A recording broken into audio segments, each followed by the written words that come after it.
Hello everyone and welcome back to my channel. आज का blog शुरू करते हैं एक स्पेशल सरप्राइज के साथ। मेरी सिस्टर इन लॉ ने हमें ये lovely house warming gift set भेजा है और यहाँ पे उन्होंने जो गिफ्ट भेजा है उस पे था एक विंड चाइम्स, एक bamboo serving board, 2 coasters, 2 spoon थे, 2 हैंड टॉवल और एक वुड हनी डिपर स्टिक। यहाँ पे एक क्यूट सा कैंडल एंड होम डेकोर का पीस था और कितना थॉटफुल गिफ्ट है ना, मुझे बहुत पसंद आया। ये डेफिनेटली हमारे घर को और कोजी बनाएगा। और आज वेदर इतना परफेक्ट था कि हमसे घर पे रुका ही नहीं गया, खास करके औरकों को। तो औरकों बोला चलो कहीं घूम के आते हैं, और कहीं भी निकलने से पहले कॉफी तो मस्ट है। तो हम यहाँ से कोस्टा गए कॉफी उठाने के लिए, और ये हमारे घर से बहुत पास ही है। मैं कार के अंदर वेट कर रही थी और औरकों कॉफी लेने अंदर गया था।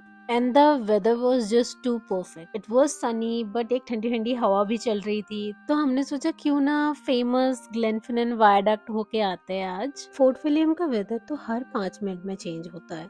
1 मिनट में धूप निकली होती है और अगले ही मिनट में बारिश शुरू हो जाती है। इतना अनप्रिडिक्टेबल है कि पता ही नहीं चलता है कि कब जैकेट उतारे और कब जैकेट पहने। तो फोर्ट विलियम के वेदर का मूड स्विंग समझना तो बहुत ज्यादा मुश्किल है, और इतने मूड स्विंग्स तो हम लड़कियों को भी नहीं होता है जितने यहाँ के वेदर को होता है। अभी थोड़ी देर पहले बादल छाए हुए थे और अभी यहाँ से धूप स्टार्ट हो चुकी है।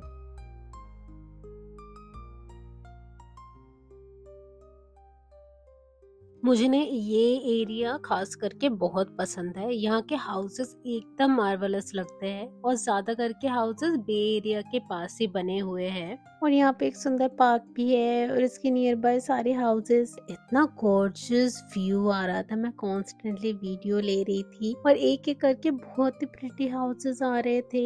ये एरिया बहुत ही ऑर्गेनाइज्ड है और मोस्टली ये हाउसेस सारे एयरबीएनबी के लिए यूज होते हैं, और इसी वजह से इतने अच्छे से मेंटेन करके भी रखा है इन्होंने। स्काई काफी क्लियर ब्लू है और ऊपर से फ्लफी कॉटन जैसे व्हाइट क्लाउड, एकदम पिक्चर परफेक्ट। और आज धूप की वजह से सब कुछ और भी ज्यादा प्रिटी लग रहे थे। आज इतनी अच्छी धूप आई है और स्काई भी बिल्कुल क्लियर है, तो जब सनलाइट डायरेक्ट पेड़ पर गिर रही है तो वो और भी ज्यादा ग्रीन और फ्रेश लग रहे हैं। पूरे सीन में एक अलग ही ब्राइटनेस आ गई है आज। एक लंबा रास्ता, उसके चारों तरफ आपको हरियाली दिख रहे हैं और ऊपर बस स्काई और उसके ऊपर थोड़ा थोड़ा कॉटन जैसे व्हाइट कलर के बादल। कार के अंदर सॉफ्ट म्यूजिक चल रहा था और मैं बस विंडो के बाहर देख रही थी। मुझे ना सिटी लाइफ की हसल बसल एकदम पसंद नहीं है। मुझे ऐसे पीसफुल और क्वाइट जगह बहुत ही अच्छा लगता है, बस नेचर, ग्रीनरी और आपका थॉट्स।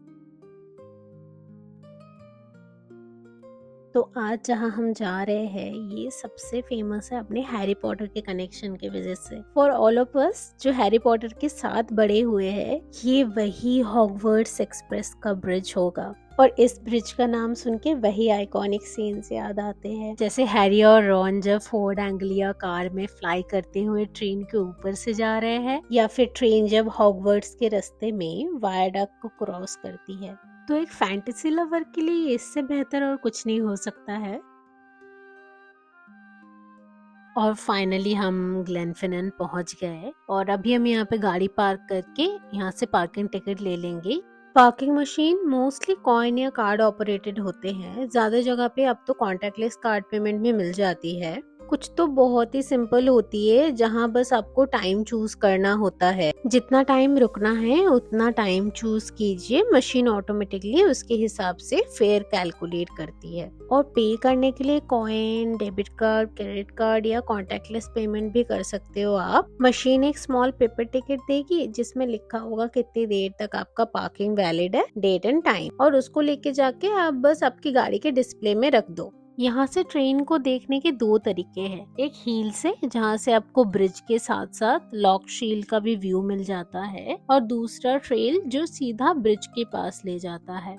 हमने हील क्लाइंब करने का डिसाइड किया। अब क्लाइंबिंग स्टार्ट हुआ। बीच बीच में बेंचेस लगी थी ताकि कोई थोड़ा रेस्ट कर सके अगर चाहे तो। मैं भी 2 बार रुक चुकी थी थोड़ा सा बस सांस लेने के लिए। जब क्लाइंब कर रही थी मुझे बचपन के दिन याद आ गए। तब हम इजीली हिल पे चढ़ जाते थे बिना किसी टेंशन की। और अब थोड़ा टफ लग रहा है, लेकिन तब की एनर्जी और केयर फ्रीनेस अलग ही थी। मुझे अपने गांव के पास सुसुनिया हिल की याद आई। स्ट्रेट चढ़ाई थी, जंगल के रास्ते थे और उतरना हमेशा और भी मुश्किल होता था। हम बचपन में हर विंटर पिकनिक के लिए सुसुनिया हिल जाते थे। तब तो क्लाइंब करना बहुत ही इजी लगता था और एनर्जी इतनी होती थी कि ऊपर तक ऐसे दौड़ते दौड़ते चढ़ जाते थे। लेकिन असली मजा तब आता था जब नीचे उतरते थे, क्योंकि उतरते हुए हम पूरे रास्ते से स्लाइड करते थे और नीचे आते थे। और फिर जब तक नीचे पहुंचते थे तो पूरे कपड़ों पर मिट्टी लग जाती थी और हाथ और घुटनों पे खरोचों के बहुत सारे निशान, और उसके ऊपर से मम्मी की डांट और थोड़ी मार भी मिलती थी साथ में। लेकिन उस बचपन में ना पेन का डर होता था, ना कपड़ों की टेंशन, सिर्फ मजा और एडवेंचर होता था। फाइनली हम ऊपर आ गए और ऊपर आके व्यू देख के नीचे जाने का मन ही नहीं कर रहा था। बीच में लॉक शील्ड, चारों तरफ पहाड़ों से घिरा हुआ और उसके ऊपर व्हाइट कलर के बादल छाए हुए हैं। इतना प्यारा और मैजिकल दिख रहा था ये, या किसी ने पेंटिंग रख दिया हो सामने।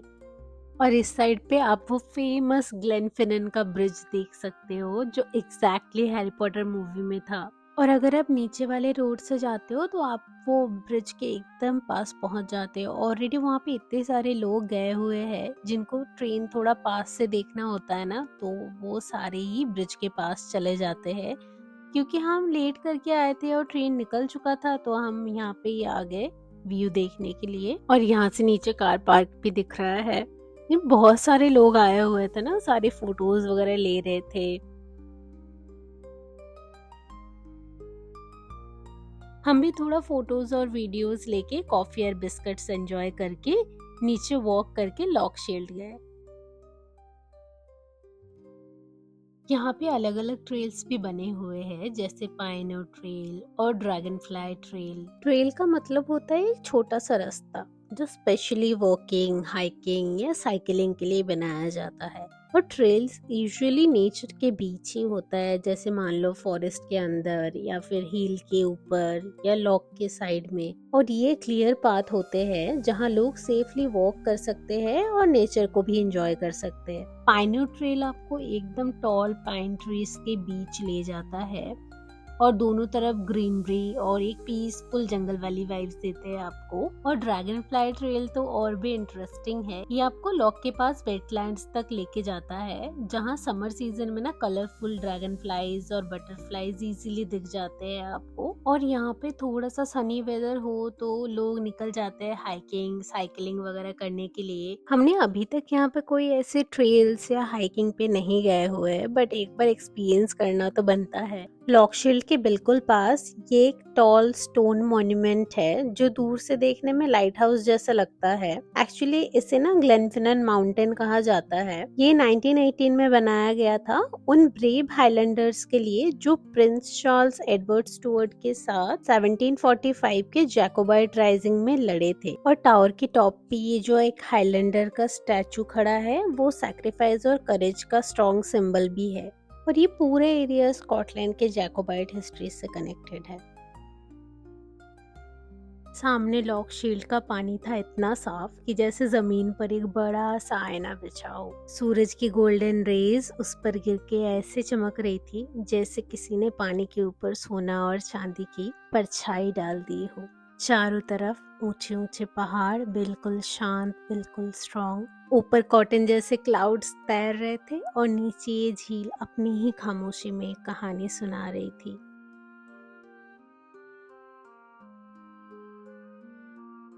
लॉक के इस वाले साइड में ना एक बेंच दिया हुआ था जिसपे एक कपल ऑलरेडी बैठ के फोटोज एंड वीडियोस वगैरह ले रहे थे, तो हमने सोचा उनको डिस्टर्ब नहीं करते, हम दूसरे साइड निकल जाते हैं। थोड़ा सा पानी था तो वो क्रॉस करके हम उस साइड निकल के थोड़ा बहुत बैठे और फोटोज एंड वीडियोस वगैरह लिया और व्यू भी एंजॉय किया। बट इतनी हवा चल रही थी कि हम जल्दी ही वहां से निकल गए।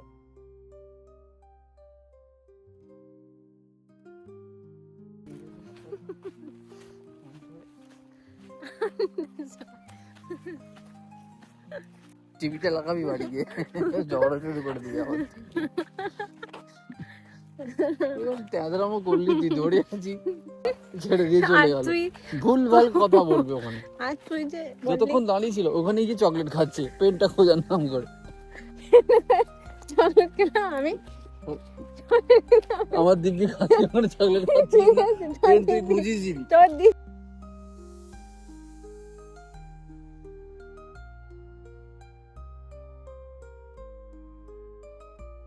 और इस खूबसूरत मंजर के बीच मैं और को बस थोड़ा मजाक, थोड़ा हंसना और थोड़ा एक दूसरे को छेड़ना।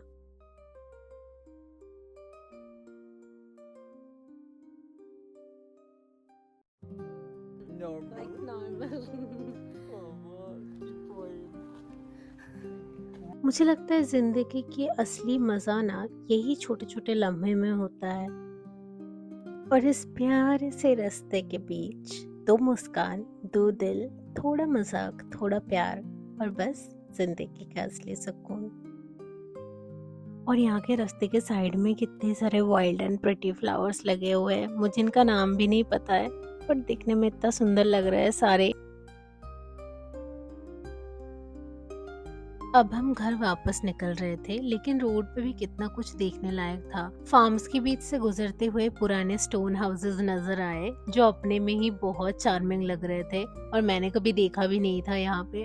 और फील्ड्स में ना गाय बकरी ऐसे आराम से घूम रहे थे, एकदम कंट्री साइड वाली पीसफुल वाइब आ रही थी। और मैंने यहाँ पे 2-3 बार देखा है कि ये लोग ना इवनिंग तक बाहर चलते रहते हैं। काश मैं उनका वीडियोस कैप्चर कर पाती अच्छे से, लेकिन कभी कभी बस अपनी आंखों से देखना ही सबसे खूबसूरत लगता है। रास्ते में कुछ प्राइवेट एस्टेट भी थे जो अपने हेरिटेज और नेचर के बीच एकदम रॉयल लग रहे थे। और यहाँ पे ना प्राइवेट एस्टेट, फार्म्स वगैरह बहुत ही कॉमन है, आपको हर जगह देखने को मिल जाएंगे ऐसे।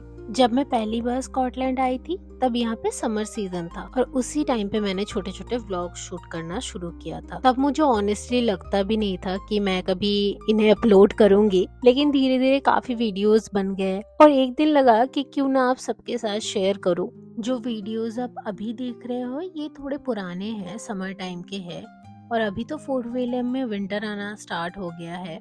यहाँ का टेम्परेचर अभी 7 डिग्री तक होता है और कभी कभी तो 4 डिग्री तक भी चला जाता है।